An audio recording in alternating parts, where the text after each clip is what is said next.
श्री राधे कृष्णा। आप सभी का दिन शुभ और मंगलमय हो। इससे पहले के अध्याय की कथा सुनने के लिए आप सबका बहुत बहुत धन्यवाद। हमारी भगवान श्री हरि विष्णु से यही प्रार्थना है कि जो भी हमारे इस कथा का श्रवण कर रहा है उसके जीवन में अपनी कृपा दृष्टि बनाए रखे। तो चलिए आज की कथा आरंभ करते हैं। एक समय देव ऋषि नारद पृथ्वी लोक का भ्रमण कर रहे थे। तभी एक धनी सेठ ने उनका आदर सत्कार करके उनसे संतान प्राप्ति का आशीर्वाद मांगा। नारद जी ने आश्वासन दिया कि वे भगवान विष्णु से उसकी प्रार्थना कहेंगे। वे बैकुंठ लोक पहुँचे और सेठ की व्यथा सुनाई।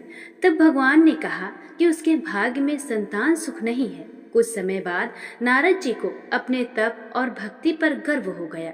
वे पुनः उसी सेठ के घर पहुँचे तो देखा कि वहाँ 4 बालक खेल रहे हैं। सेठ ने बताया कि एक साधु को 4 रोटियां देने के फलस्वरूप उन्हें 4 पुत्र प्राप्त हुए। यह सुनकर नारद जी क्रोधित हुए और भगवान विष्णु के पास पहुँचे। तभी भगवान ने लीला रची और कहा कि उनके रोग का उपचार तभी होगा जब कोई भक्त अपना हृदय का रक्त अर्पित करेगा। नारद जी पूरे संसार में घूमे पर कोई तैयार नहीं हुआ। अंत में वही साधु बिना संकोच अपने प्राण देने को तैयार हो गया।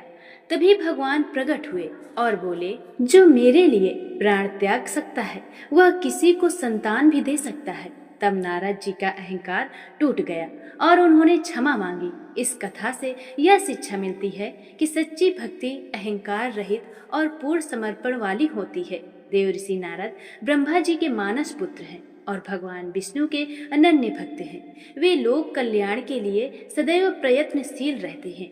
शास्त्रों में उनका स्थान अत्यंत उच्च बताया गया है और स्वयं श्री कृष्ण ने गीता में उनकी महिमा स्वीकार की है। प्रिय भक्तों, ज्येष्ठ मास में कथा अध्ययन से मनुष्य को उत्तम लोक की प्राप्ति होती है। हमारे चैनल में आपको ऐसे ही पौराणिक कथाएं सुनने के लिए मिलते रहेंगी। तो इसलिए चैनल में आप नए हैं तो चैनल को सब्सक्राइब कर ले, वीडियो को लाइक करके कमेंट बॉक्स में जय श्री हरि विष्णु अवश्य लिखें।